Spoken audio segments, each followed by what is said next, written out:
Hello everyone and welcome back to my channel. Today I decided that I was going to answer some juicy school psychologist questions.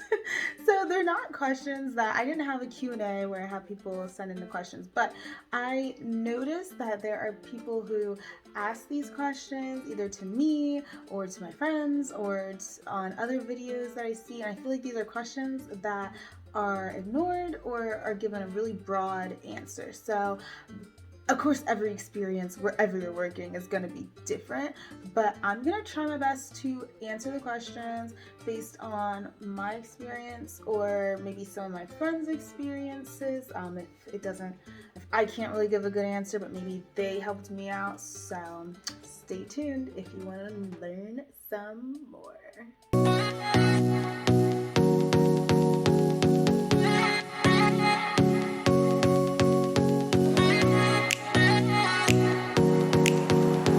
So a question that I see a lot all the time, like everywhere, is how much money do you make as a school psychologist? And I feel like a lot of people are really touchy with the subject of money, and I understand why, but at the same time, I know when I was in internship, I wanted to know how much people were making, and I don't know if this is going to help anymore, but it really does depend where you're at and how much experience you're getting. For example, with my job, the starting with no extra credentials or anything, I think was 57 or 58,000, but it went all the way up to 100,000.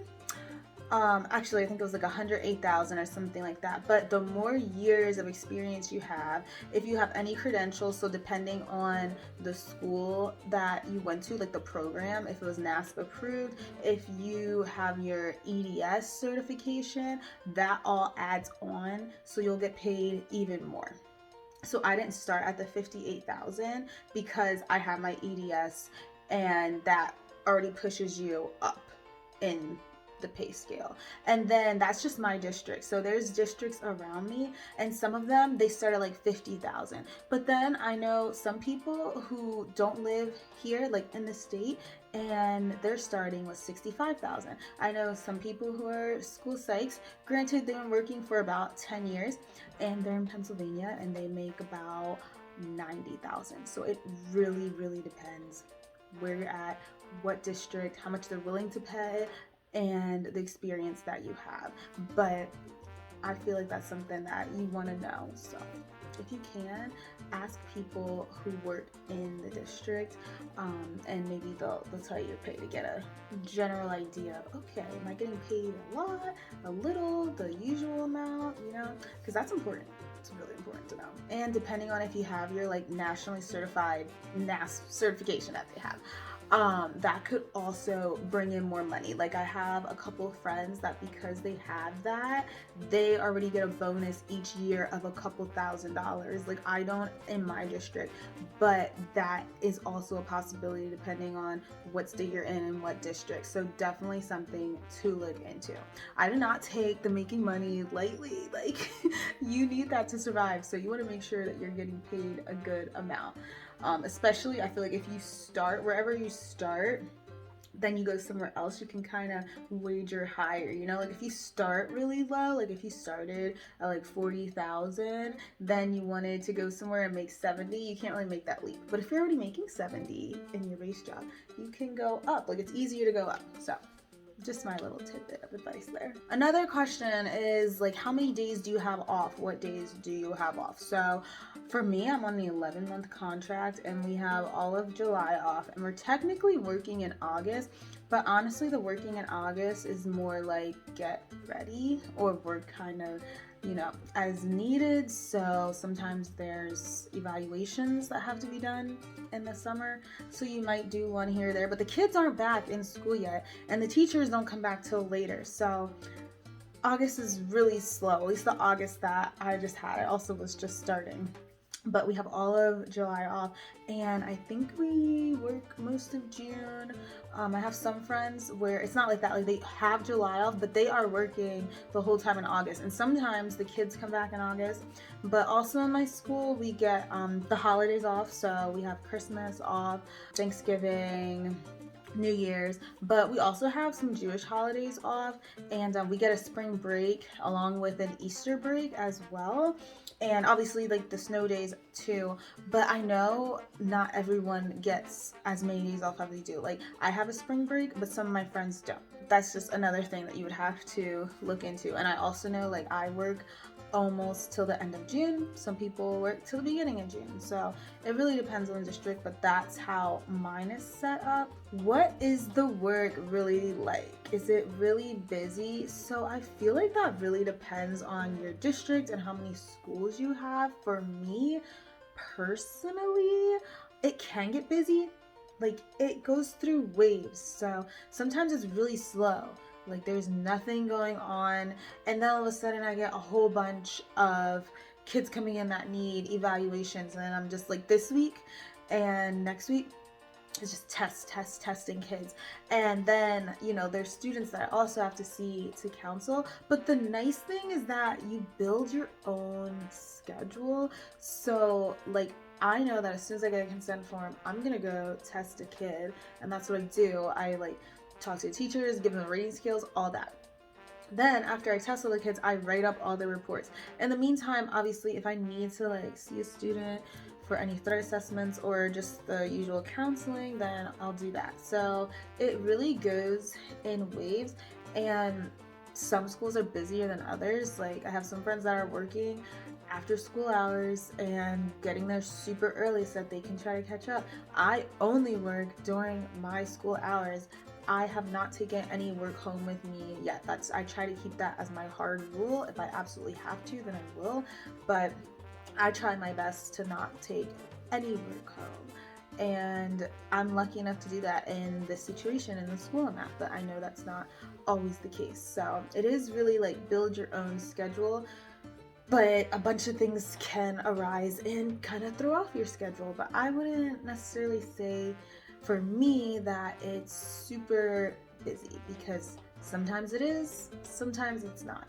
It really depends on the week and the time of year. How difficult is grad school, really? So I would say for me, grad school was really hard.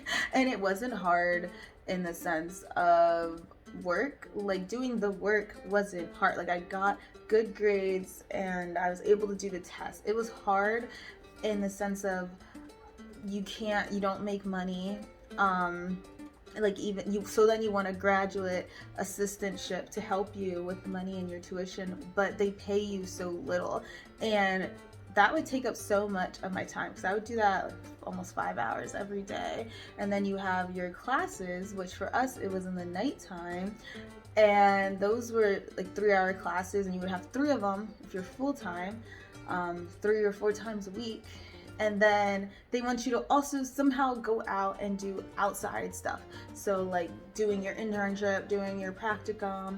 Sometimes you just would have to stop in and work with one kid. But when I'm working a graduate assistantship from like 9 in the morning till 2, and then I have class from like 5:30 to 8:30, and I need to come back to get food, walk my dog, and then I also somehow need to find time to meet with a kid or go to a school for a day, but then make up the graduate assistantship hours. Like it was a lot in that sense, and it's so stressful. And I was literally up from 9 a.m. to 9 p.m. I'm not joking. And honestly, this sounds so bad, but when the pandemic happened and everything was virtual, that is what made grad school bearable, because I didn't have to run around and I could do multiple things at once in my house. And I felt like so much stress was relieved from that, because I was thinking, I legit don't know where I can find time to do some of the stuff they're asking for. But then when it was from home, like I could do all of it because I was at home and I didn't have that commute time. So grad school is really hard in that sense. You really have to be mentally prepared for grad school. Do you get vacation time? So that I'm not sure, because in my contract, you're gonna have to look at like the contract that you sign, but it says that we do have vacation days, but I'm not sure where I find them or if I have to build them up. I have some friends that told me like they don't get vacation time because we have the holidays and the summers off. So if you want to take off then and get paid, then you use your sick leave, which is also what some of my friends use for maternity leave. They have to use their sick days, and then if they run out of sick days, then they're just gonna have to take unpaid leave. So for me, I'm not sure about that, and I definitely have to look that up. So far, I haven't even really thought about going on the vacations during the school year just because of COVID. And I am trying to plan a trip actually for the summer, but it's for the summer. We have off, so that's why I'm not really sure how that works, but I should figure that out. And I'm pretty sure it depends on the district and how your supervisor is with all that stuff. Like, I love my supervisor and he's really understanding of things, but I know some people in different departments have other supervisors and they're not too fond of them. So it really depends on where you work and their rules and who you work for.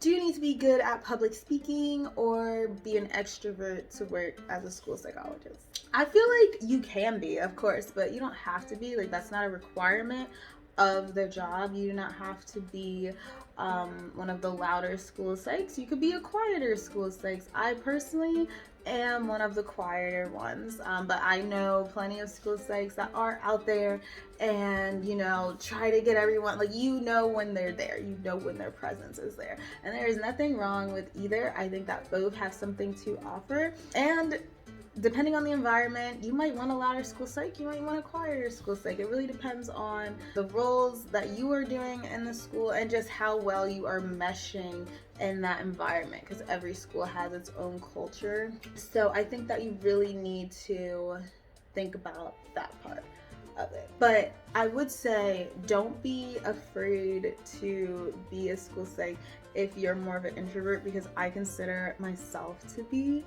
an introvert, so it's working. So give it a try. I think that you'll like it, and it's honestly not like you're doing a lot with people. I mean, you can, but think about like a teacher. They're teaching in front of 15 plus students every day. We are not doing that. We're usually meeting one-on-one, and then our big meetings have just like 8 people, and you guys are all sharing information, and it's really brief. You meet with students briefly, like everything's kind of like, I'm in here and then I'm flowing somewhere else. That's how I see it, at least. All right, and this will be the actual last question, and the question is getting a school psych degree worth it? Can you see yourself doing it forever? So for me, it was worth it. I mean, I would not go back to grad school. Like, if I could just be a school psych without the grad school, I would take that. And I would not do grad school again. I did not like grad school. All undergrad, good. But being a school psychologist, like having that job, is worth it. Okay, so I used to want to work like in a school, but I didn't know if I wanted to work in a university or in like the actual school, and I decided university. But then I have a whole video on my journey, and then I ended up here in school psych. But I like the hours, I like the workload, honestly. And again, this could change if I was in a different district, but I'm basing this off of my job right now. So I like the workload. I like how I see the students. Like, I like seeing the students, but I like how it's brief. You know what I mean? Like, I'm helping them, but I kind of pop around to different students. Like how I was saying earlier, like how a teacher, you have the same group of students for the whole year. I pop around to the students that need supports, and it usually doesn't last that long, but I like that I get to kind of interact with everyone, and I really like how the job is what you make it. So if I want, I can try to do something and get involved with making some sort of intervention that the school can use, and I can work with the principal and the counselor and the social worker and kind of do all the behind the scenes work, but I could also put myself out there and hold like an assembly if the school let me, and I put it together. So I like that freedom in the job, and I'm really good, I think, at structuring myself.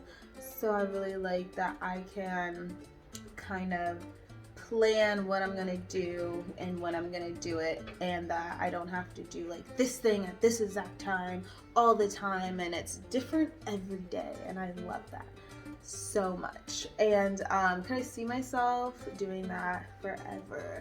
At the moment, I don't have any plans on changing to anything else, but I always say to people, if I was like 40 years old and all of a sudden I'm like, oh my gosh, I want to go off and I don't know, I want to be a doctor, then I'm going to try to be a doctor. And then if I become a doctor and I'm like, nope, I don't want to do this, instead I want to go into being a math teacher, then I'm going to go be a math teacher. You know, like whatever it is, I don't think that just because of your age, you need to stay in that job if you don't like it. Because people change. So some people, you work and then you do want to do that job forever. I feel like a lot of people started a job when they were young and then they stopped liking it at some point, but they felt like they needed to keep it because they've been doing it forever. But it's your happiness, and if the job's not making you happy, then, you know, do your best to change it. I know every situation's different and that's not always possible, but if you can and if you want to, then change it. But at the moment, for me, I don't see myself changing it. But if that happened in the future and I did want to go on to something else, then I'm going to do my best to work on those goals, because you get one life as far as we know, and you want to make the most of it. So you want to be happy in the job that you're in. And right now, I like the job that I'm in and the place that I'm in. But alright, so I appreciate you guys so much for watching. And if you have any other questions, like if you want me to do another video, but it's like juicy school psych questions that you guys have specifically, you know, leave that down below. Message me. I'll try to make a video on it if there's enough of them. But again, thank you so much, and I hope that you have a great rest of your day, evening, week, weekend, all of that. I'll see you next time, guys. Bye.